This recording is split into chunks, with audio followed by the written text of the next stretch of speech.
ہوں گی قبلہ سے ہم قبلہ کی طرف چلتے ہیں. السلام علیکم ورحمۃ اللہ. وعلیکم السلام ورحمۃ اللہ وبرکاتہ. قبلہ آج کے دور میں کامیاب زندگی کیا ہے؟ جس طرح سے میں نے مقدمے میں آپ کی خدمت میں عرض کیا کہ آج دین کو جو ہے وہ بریک سمجھا جاتا ہے، ترقی کی راہ کی رکاوٹ سمجھا جاتا ہے. کیا دین کے بغیر ترقی ہے؟ کیا دین کے پیغامات خدا نہ کردہ اتنے ناقص اور ناکامل ہیں کہ ان کے ساتھ انسان آگے بڑھ ہی نہیں سکتا ہے؟ کیا اس میں کیا وجوہات ہیں، آپ کیا دیکھتے ہیں؟ بسم اللہ الرحمن الرحیم. ہمیشہ ہر دور میں انسانی کامیاب زندگی جو ہے وہ اس زمانے کی حجت کے ساتھ وابستہ ہے. چونکہ یہ دنیا کی زندگی ہمیشہ کی زندگی تو ہے نہیں. اللہ نے ہر شخص کو ایک مختصر سے وقت کے لیے بھیجا ہے. اب یہ وقت 1 سال میں تمام ہو جائے، 20 سال میں، 40 سال میں، 100 سال میں، بالآخر یہ تمام ہونے والا ہے. کل نفس ذائقۃ الموت، اور موت یعنی پیام ہے ایک اور جہاں میں منتقل ہونے کا. پھر پروردگار نے ہمیں عقل سے نوازا، ہمیں علم سے نوازا، حواس خمسہ ہے، ہمارا قلب ہے. بے پناہ اس بدن کے اندر خدا نے خصوصیات رکھی ہیں کہ ہم اپنی زندگی کو اس طریقے سے، جس طریقے سے پروردگار چاہتا ہے اور جو ہدف ہے ہماری خلقت کا، ہم اس طریقے سے گزار سکتے ہیں. دنیا کی سعادتیں بھی سمیٹ سکتے ہیں اور آخرت کے لیے بھی مکمل طور پر تیار ہو سکتے ہیں. اس میں پروردگار نے جو ایک بہت بڑا لطف فرمایا وہ کہ ہر دور میں ایک حجت خدا کو بھیجا، ایک زندہ حجت، اور جو ہماری رہنما بھی ہے، ہدایت دینے والے بھی ہیں، راستہ دکھانے والے بھی ہیں، راستے پر لے کر چلنے والے بھی ہیں، اور اس کے علاوہ ہمارے اعمال پر ناظر بھی ہیں. آج ہم امام مہدی علیہ السلام کے دور میں ہیں. تو آج کامیاب زندگی جو ہے در واقع وہی مہدوی زندگی ہے، اور مہدوی زندگی وہی امام غائب کا انتظار ہے. یعنی بعنوان منتظر جو کچھ ہم نے اپنے وظائف انجام دینے ہیں، یہی وہ کامیاب زندگی ہے. اس کے علاوہ اگر کوئی زندگی ہے تو پھر وہ اس میں آخرت کا تصور نہیں ہے، اس میں دنیا کے اندر جو عبودیت ہے کامل وہ نہیں ہے، انسان کامل والی جو بات ہے اس کے اندر بھرپور طریقے سے انسان جس طرح اللہ تعالیٰ کی توفیقات اور سعادتیں سمیٹ سکتا ہے جو اللہ نے اسے عطا کرنی ہے، وہ پھر نہیں ہوگا. اس میں ہو سکتا ہے کچھ نہ کچھ کامیابی ہو مادی جہت سے یا کچھ روحانی جہت سے، لیکن وہ وقتی طور پر ایک اس کا لطف لے گا. امام صادق علیہ السلام سے جب زمانہ غیبت کا سوال ہوا تو مولا نے 2 لفظوں میں زمانہ غیبت کی، یعنی آج کے دور کی جو ہماری کامیاب زندگی ہے، اس کو 2 لفظوں میں ختم کر دیا بات کو. فرماتے ہیں کہ جب اس امر کے صاحب یعنی ہمارے قائم کی غیبت ہوگی، اس وقت لوگوں کو یہ چاہیے 2 چیزوں کا خیال رکھیں. ایک تو اپنے اندر پرہیزگاری پیدا کریں، تقوی پیدا کریں، اور دوسرا اپنے دین سے تمسک پیدا کریں. یہ 2 چیزیں جو ہیں باعث بنیں گی کہ ان کا امام غائب جو ہے وہ آشکار ہو جائے گا، یعنی ظہور فرمائیں گے.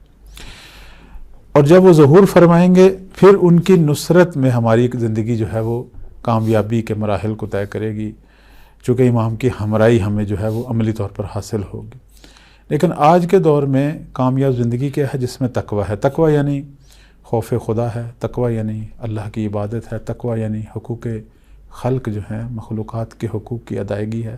تقوی یعنی نہ اپنے اوپر ظلم کرنا ہے، نہ اپنے قریب کسی شخص، چاہے وہ میرے خاندان کا ہے، میرا عزیز ہے، میرا ہمسایہ ہے، میرے معاشرے کا، اہل ایمان، اہل اسلام کا کوئی بھی شخص، حتیٰ ایک کافر ذمہ میرے ساتھ رہنے والا، میرا ہم وطن، کسی پر ظلم نہیں کرنا. بحیثیت انسان تو وہ میرا بھائی ہے، حضرت آدم کے رشتے سے. بالکل. تقوی یعنی حتیٰ کہ آپ نے پودوں پر بھی ظلم نہیں کرنا، حیوانوں پر بھی ظلم نہیں کرنا، چونکہ یہ اسراف ہے، یہ پروردگار کے نعمات کی ناقدری ہے. تقوی یعنی انسان جو ہے وہ کائنات کی ہر چیز کے ساتھ سازگار ہو جائے، ہر چیز کے ساتھ جو ہے ایک بہترین اپنا رابطہ جو ہے وہ برقرار کرے. تقوی یعنی یہ ہے. تو لہٰذا انسان کا 3-4 چیزوں کے ساتھ جو رابطہ ہے اس پر تقوی کا اثر ہے. خدا کے ساتھ وہاں عبودیت ہو، وہاں کسی کو شریک نہیں ٹھہرانا، یعنی یہاں اعتقادات پہ کام ہو، خدا کی بارگاہ میں عبادت اس کی، کائنات میں جو کچھ مل رہا ہے اس کا رازق وہ ہے، خالق وہ ہے، زندہ کرنے والا، مارنے والا، شفا دینے والا، ہماری دعاؤں کو سننے والا، یہاں شریک نہیں ہے کوئی، یہ تنہا ذات پروردگار ہے، تقویٰ یہ ہے۔ ہاں توسل ہے محمد و آل محمد کا، اس کا انکار نہیں ہے، وہ اپنی جگہ عین توحید ہے، یہ تو خدا کے ساتھ ہے۔ اپنے وجود کو اللہ کی راہ میں خرچ کرنا، خدا کے دین پر اگر میں سختیاں برداشت کر رہا ہوں خدا کے لیے کر رہا ہوں، اگر میں اپنے وجود پر بے پناہ مصیبتیں، اگر میں زخم کھا رہا ہوں، اگر میں بھوک برداشت کر رہا ہوں، اگر میں 8 گھنٹے ڈیوٹی کر رہا ہوں، درست ہم کہتے ہیں کہ بچوں کے لیے کام کر رہے ہیں، مستقبل کے لیے کر رہے ہیں، لیکن اس نیت کو تھوڑا سا رنگ تقویٰ دیں۔ بچوں کے لیے کر رہا ہوں چونکہ خدا نے مجھ پر بچوں کی کفالت واجب کی، میری بیوی بچوں کی کفالت پر واجب ہے۔ جب لفظ خدا آئے گا، تقویٰ آئے گا، اس وقت پھر حلال کماؤں گا، ہاں کمانے میں بھی انسان کی فرق پڑ جائے گا، ساری چیز فرق پڑ جائے گی۔ ایک چیز اور میں اسی گفتگو میں آپ سے پوچھنا چاہ رہا ہوں، کیونکہ اکثر میرا ابھی ہی جب میں گروپ میں گیا تو مثلا افریقہ سے، یورپ سے، ہر جگہ سے لوگ تھے، ذہن بھی مختلف تھے، تو سوالات اسی طرح کے شروع ہو گئے۔ کچھ ایسے لوگ تھے جو بہت زیادہ محبت اور اعتقاد رکھنے والے تھے، لیکن ان کی سوچ تھوڑی سی مجھے الگ لگی۔ پھر کچھ میری افراد و تفریط والا معاملہ تھا، کچھ تو کہتے تھے کہ بھائی یہ سب کیا کریں گے، یہ چیزیں ہم کو، یہ انگوٹھی پہننے کے بعد ہی کہتے ہیں کہ ہم کو اس میں برکت ملے گی، فلانا نماز پڑھنے سے برکت ملے گی، فلانا قرآن پڑھنے سے برکت ملے گی۔ بھائی جب تک آپ خود حرکت نہیں کرو گے برکت کچھ بھی نہیں ہوتی بھائی، انہوں نے آپ کو صرف رستہ دکھا دیا ہے۔ ایک سوچ یہ تھی کہ مثلا وہ اتنے اعتقادی لوگ تھے کہ جب میں ان سے کسی بات پر گفتگو کرتا تھا اس طرح کے معاملات میں، ادھر والوں کو جب میں بیلنس کرتا تھا ادھر والے کہتے تھے کہ نہیں یہ تو ائمہ کی ذات تو ذات کچھ اور ہی ہے۔ میں نے کہا کیا مطلب کچھ اور ہی ہے؟ کہنے لگے کہ یہ جو ائمہ نے جتنے بھی کام کیے ہیں یہ سب ہم کو دکھانے کے لیے کیے ہیں، حتیٰ وہ نماز پڑھ رہے ہیں، وضو کر رہے ہیں، کما رہے ہیں، محنت، ان کو کسی چیز کی ضرورت نہیں تھی، وہ ان تمام چیزوں سے مبرہ تھے، انہوں نے یہ ساری چیزیں صرف ہمیں دکھانے کے لیے کی کہ ہم کریں۔ تو میں نے کہا، میں نے ان سے ایک جملہ کہا، میں نے کہا کہ دکھانے کے لیے ہی سب کچھ کیا تو پھر تو کربلا بھی ایک ڈمی ہو گئی، پھر اتنا ہمیں رونے کی ضرورت کیوں پڑتی ہے بھائی؟ میں نے کہا وہ بھی پھر دکھانے کے لیے تھا، تو جو کام پریکٹس کے طور پر کیا جائے اس کو اصل سمجھ کے رونا کس بات کا ہے؟ تو یہ ایک ماحول افراط و تفریط کا ہے۔ استاد آپ اس کو کیسے دیکھتے ہیں جو نوجوان کہتے ہیں کہ تو ائمہ نے ہمیں صرف دکھانے کے لیے کیا ورنہ انہیں کوئی ضرورت نہیں تھی؟ تو کیا ائمہ علیہ السلام یہ سارے کام معاذ اللہ ثم معاذ اللہ بطور ایکٹنگ کرتے تھے کہ ہم سمجھ سکیں، یا وہ بھی ان کاموں کو انجام دیتے تھے جیسے روزی کمانا، بچوں کے لیے محنت کرنا، عبادت کے لیے وضو کرنا، رزق و روزی کی تلاش کرنا، یہ ساری چیزیں جینین تھیں یا صرف ہمیں دکھانے کے لیے تھی؟ میں اس حوالے سے کہوں گا کہ یہ جو مولا امام صادق علیہ السلام کا فرمان میں نے پڑھا، اس میں ایک تو مولا نے تقویٰ کا حکم دیا تھا اور دوسرا فرمایا تھا اپنے دین سے تمسک کریں۔ اس کا جواب یہ ہے، وہ یہ ہے کہ عام طور پر ہمارے لوگ جو ہیں وہ دینی تعلیمات سے دور ہیں۔ اتنی زحمت ہوتی ہے شب و روز، اسکول، اکیڈمی، کالج، یونیورسٹی، لیکن دینی تعلیم کے لیے کوئی بھی ٹائم نہیں ہے، نہ اس کے لیے پیسہ ہے نہ اس کے لیے وقت ہے۔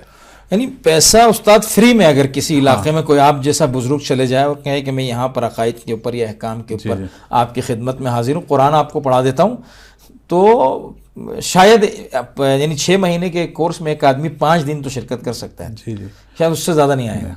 اب دیکھیں نا، اگر یہ شخص دینی تعلیمات لے، اپنے جو اسلامی بالخصوص ہمارے شیعہ مکتب اہل بیت کے جو خالص عقائد ہیں، اگر اس کو اسی طرح پڑھے جس طرح اپنے اسکول یونیورسٹی کی کتابوں کو پڑھ رہا ہے، با تجربہ اساتذہ سے پڑھے، پھر اپنے فقہی احکام پڑھے، پھر اخلاقی چیزیں پڑھے، پھر محمد وآل محمد کی سیرت کو پڑھے کہ جس سے اسے حقیقی معرفت حاصل ہو، تو وہ کبھی بھی افراط و تفریط میں نہیں پڑے گا، چونکہ وہ توحید کو بھی پڑھ چکا ہے، وہ سمجھ چکا ہے کہ اصل پروردگار ہے۔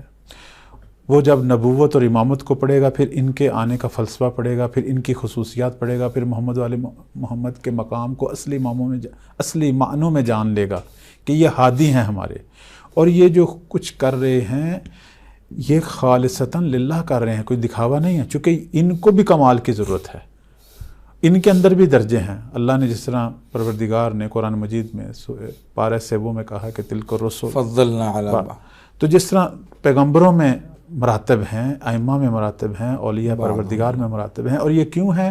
یہ خود بھی راہ کمال میں ہیں۔ ہمارے لیے اس لیے امام ہیں چونکہ ہم سب سے آگے ہیں، جو سب سے آگے ہے وہ پیچھے والوں کو راہ دکھاتا ہے۔ بے شک۔ اور پیچھے والے جو ہیں وہ اس کی اقتدا کرتے ہیں، اس کو اپنے لیے اسوہ قرار دیتے ہیں تاکہ اس کی طرح اس راہ پہ چلیں. اس لیے یہ امام ہے. امام یعنی اس رستے پہ انہوں نے چل کے کمال حاصل کیا ہے تو ہم بھی اس رستے پر امام یعنی آگے چلنے والا اور ہم اس کے پیچھے چلنے. وہ بھی اپنے کام میں خالص ہے، ہم نے اس سے اخلاص بھی سیکھنا ہے. اگر وہ دکھا رہا ہے تو پھر تو وہ ریاکاری سکھا رہا ہے نا ہمیں. بالکل. تو ہمارے ائمہ جو ہیں وہ جب آنسو بہاتے تھے نماز میں، وہ خشیت خدا سے قربتاً اللہ واقعاً آنسو بہاتے تھے. وہ کوئی دکھاوا نہیں تھا. وہ جب خدا کی بارگاہ میں گریہ وزاری کرتے تھے، مولا امام سجاد کا پوری رات کا سجدہ، تو یہ چیزیں کیا ہیں؟ یہ حقیقتاً وہ بتا رہے ہیں کہ پروردگار اس سے بڑھ کر ہے عبادت کے لائق، ہم کچھ بھی نہیں ہیں. حتیٰ امام سجاد علیہ السلام کی جو دعائیں صحیفہ سجادیہ میں، اس میں امام اپنی عاجزی کا اظہار کرتے ہیں. ہمارے تمام ائمہ کی جو دعائیں پڑھیں تو وہ پروردگار کے بارگاہ میں اپنی عاجزی کا اظہار کر رہے ہیں کہ تو جس طرح لائق عبادت ہے ہم تیرا حق ادا نہیں کر پا رہے. تو اس سے پتہ چلتا ہے کہ وہ دل و جان سے خدا کی عبادت کرتے تھے اور ہمیں بھی بتاتے تھے کہ اصل عبادت یہ ہے. کبھی بھی اس میں مغرور نہیں ہونا، تکبر پیدا نہیں کرنا. جس طرح ہمارے بعض دیندار لوگ جو ہیں تھوڑا سا نماز روزے میں آ جائیں تو ایک خاص قسم کا، یہ بھی ایک شیطان کا جو ہے ان پر کام شروع ہو جاتا ہے. تو افراط و تفریط سے پاک ہماری زندگی کب ہوگی؟ جب ہمیں دینی تعلیمات حاصل ہوں گی.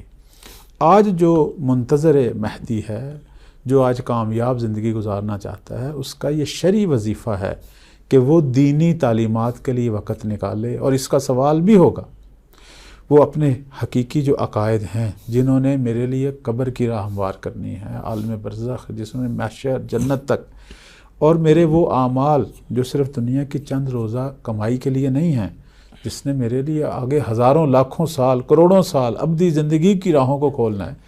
یہ کہاں سے اس نے سیکھنا ہے؟ یہ دین نے سکھانا ہے. اور دین جو ہے وہ وقت کے امام کے ساتھ قائم ہے.